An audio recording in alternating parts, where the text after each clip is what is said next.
Hello everyone, welcome back to the channel. Today I'm doing a driver review, but I'm going to do a driver review on a driver that probably would benefit more people watching this than the driver reviews that other people do of this club. Let me explain. The Sim2 is being reviewed to death, but everyone reviews the Sim2 and the Sim2 Max. Well, today I'm doing the Sim2 Max D. And I'm doing this club because I'm a handicap golfer. I'm an average golfer. I'm a golfer that misses the ball out to the right. And I am a golfer that 90% of you are similar to. Yet when these get reviewed, everyone reviews the Sim2 and the Sim2 Max and they go, there is a D version, gone. Well, I'm going to review the Sim2 D because I think it's one of those drivers that more people should be playing. Now, the stigma around these clubs, I don't know why it is, but people will steer away from the D version because they think it's not designed for them, it's for high handicappers, when actually it's probably the perfect club for most people. Same as the Ping SF Tech, same as the Epic Max. You know, they are all designed to help you eliminate the right hand side of the course. So what has this got? This has got the weight really in the heel, and what that's designed to do is to slow down the heel, speed up the toe so it closes quicker. That's the idea around it. Now, I'm not going to go into the spec of this because it's been reviewed to death. You all know about everything. It's got the twist face carbon, blah blah blah. You all know that. I want to see how this performs because I've reviewed the Ping SF Tech and I was so astonished at how much I could not hit that ball right.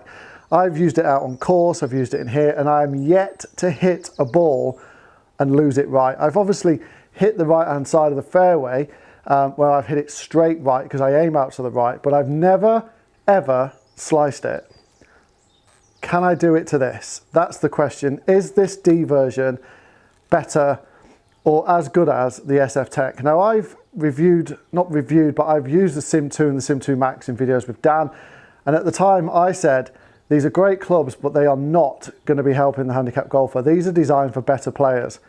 But there's a D version, and should more of you be using it? Let's put quad on, let's get some numbers, and let's find out. Now, unfortunately, it's raining outside, so I can't put the camera out, but I do have a new DJI Pocket 2 that I can set up, so now I can film from the back as well as from the side. So when it stops raining, I'll have a camera at the front, and I'll have this one as well. So that's a bit of a benefit to the channel. And firstly, that's a big thank you to you guys because it's from your donations from my website that's allowed me to buy this, which has then enabled me to enhance the product that I'm presenting. Right then, so I've got the Hazardous Smoke RDX 70 grams 6.0. I'm waiting for a Ventus Blue stiff to turn up because I really want to try that Ventus Blue shaft. But for the time being, we're using this. So I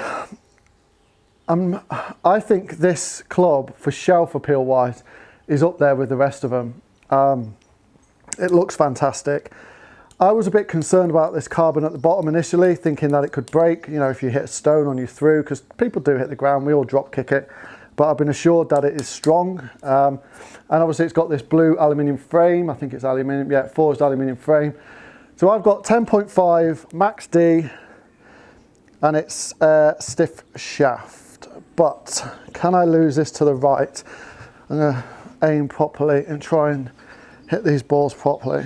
I have to say it looks superb down at the ball. Love the Sims. I thought the Sim had a bit of a too shallow a face, so I didn't particularly like it. The Sim2's got a bit of a deeper face, or what appears to be deeper anyway. Right, let's hit some shots and see how this performs.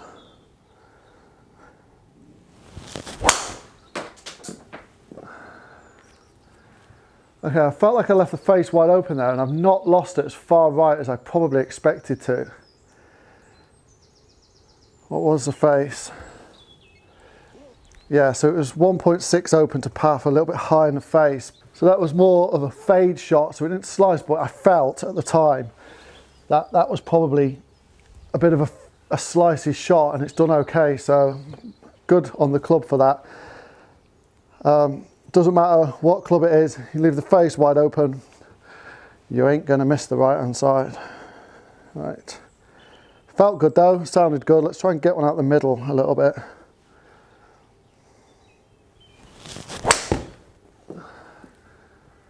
Oh, that's a great shot. A little bit low in the face, a little bit of drop off in distance. But that's done really well. Yeah, just hit that a little bit low and heely, which normally you'd get a bit of gear effect if you hit it low heel, but that's gone straight as a nut. Really, really nice shot. Feels fantastic actually. Wake feels good, looks good down at the ball. There's nothing really not to like about this club. Right, come on, let's hit one out the middle of the club. Apparently golf clubs have got middles. I'd love to find one day. That's middled. Oh, look at that ball flight. That's superb. Wow. That has done 285 carry. 159 ball speed. What was the club speed on that? 111. Oh, my speed's coming back. Yeah, there's just nothing not to like about that club. Nothing not to like about that shot at all. With the SF Tech, I felt a little bit that I could overhook the ball. Granted, the right hand side didn't exist, but I always felt like I could overhook the ball slightly. So actually, although I couldn't hit it right, the left became too much of a problem. With this, so far I've hit 2 straight ones. The one I felt I'd slice like mad has just faded lovely. This is really, really impressive, really impressive. And fantastic distance and ball speed as well. Great combination.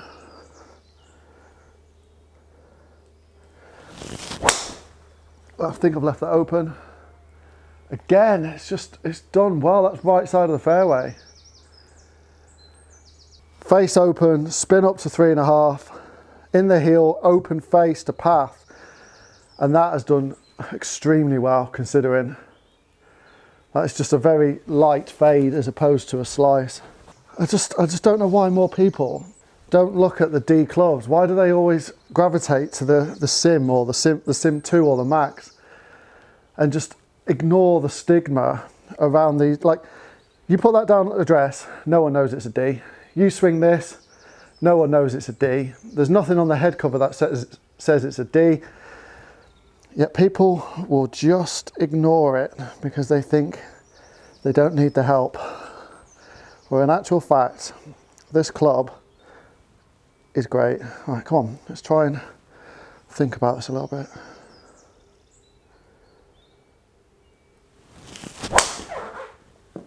Healy again. But again, it's just not lost it right. It's just right side of the fairway. Drop off in obviously distance and a big increase in spin. I need to hit the middle of this club. Right, I'll have a couple more and then we'll load up a hole. See if we can fairway find with it. Put a bit of pressure on. I can't go out on the course. It's obviously raining. I can't take the camera equipment out there. Really impressed, really impressed. I completely dismissed Sim2 this year because I thought the Sim2 and the Sim2 Max were too hard to hit. But once the fitting kit arrived and the D was in there, I had to give it a go because this is a club that could benefit me massively. Right, come on, mate. Again, Healy, but it's done really well. I'm bored, I'm in play with all of these, definitely in play. Maybe in the rough on the left or the right, but I'm definitely in play. I'm not as accurate, I don't feel, as I am with the Max when I tested the shafts on that.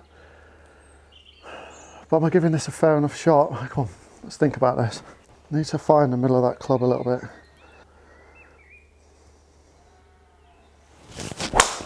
That's a good hit. So that's just straight right, because I aim right for a draw. That's just straight right. Right hand side of the fairway. Really good. Great spin. Just high centre of the face. I aim that down the centre. I mean, that's a straight shot. I aim that down the centre. Then this is doing well. I need to not play for a draw with this club because it's not coming left like some of the others are. It's all right, let's aim more central. Last one, and then we'll load a hole up.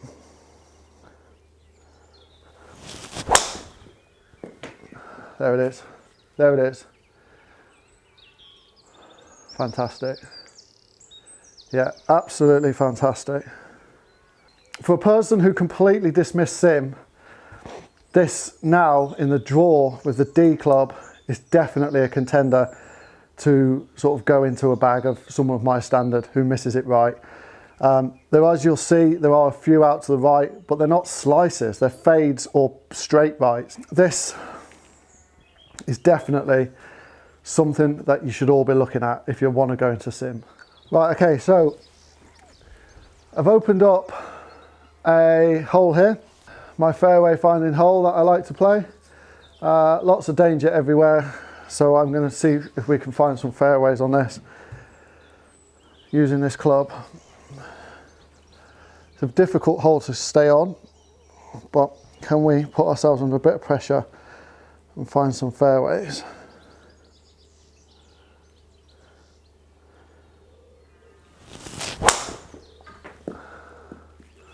That's such a good hit, but I've just pulled it left. Such a good hit. And that's the shot shape I normally expect to get, but wasn't happening. I mean, that's just a great high draw. Yeah, I love everything about that. Love everything about it. Right, let's aim a little bit out to the right. The start line was perfect, but I just put the draw on it. So let's aim out to the right a bit. Try and bring it in from that side.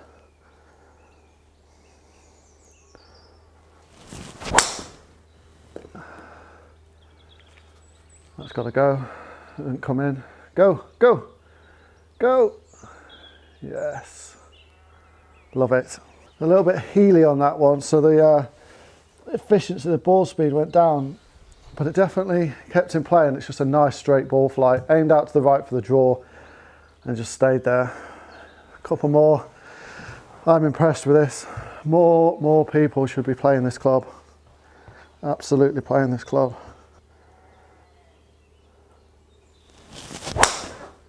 Oh, there it is. Stay on, stay up, stay up. No, yes. Stay, stay. Oh, we're all right. Now, those of you who've watched my channel or watched me on Dan for a long time know that I've got a big issue with driver. Always have done. It's been my nemesis. But since things like the SF Tech, the Ping Max with the weight away, and now this, like, these feel like fairway finding clubs for me. Whereas if I had the Sim2 or I've used like the Epic Speed without any adjustment, I can just lose it right. With these draw setting clubs, the fairway just feels like it's so easy to find. All right, let's go. See if we can get a bomb out of it.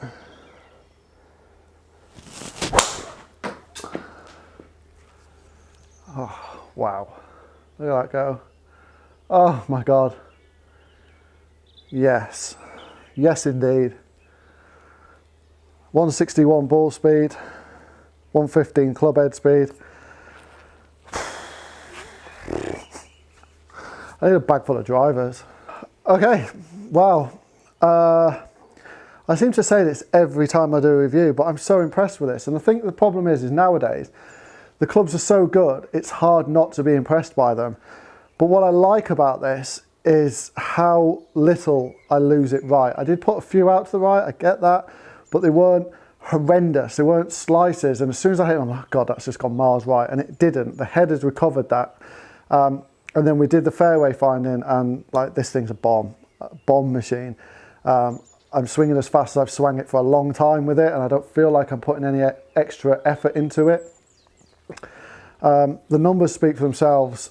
You know, I'm getting, that last shot was 280 carry, it was 2.5 spin. It was just everything I'd want from a golf club. I'm interested to know how many of you play the D, or how many of you have played the Sim2 and tested the D, or just completely dismissed it. I'm really, really interested to know, because I think handicap golfers should look at the D before they look at anything else, especially if you're prone to losing it right. Don't try and get the Sim2 and manipulate the face by opening and closing it. Get the help that's there with the weight at the bottom. I would play this club. I would not play the Sim2 or the Sim2 Max. That's how I feel about this club. I would play this absolutely all day, every day. You give me the Sim2 and the Sim2 Max, I wouldn't play it. The weight's not in the right place. I feel like I can lose it right, and it doesn't feel like the right club. I may gain a bit of distance, who knows? But this is there to help, and this is going to keep me in play a lot more than that one will. Great club. The only issue I have with TAYLORMADE Sim2 this year is the lack of adjustability on any of them. As a fitter, I love having that beauty to be able to manipulate weight and move CG and all that kind of stuff for certain strike patterns. They haven't done it this year, and I think they've missed a trick, at least having one driver with that movable weight. But they know better than I do. They're the big R&D company, so I'll trust them. Sim2 Max D gets a massive thumbs up from me. A great club, and a club I'm going to go and test out on the course. If you want to see me use this on the course, please give this video a like. If I get to 250 likes, I will take this out on the course and we'll test it out on there as well. So if you have liked this video, like I've said, please give it a like. If you are new to the channel or you are returning and aren't yet subscribed, please do drop this channel a subscribe. It does help me grow this channel. It means the world to me, and it lets me know that you're loving what I'm putting out.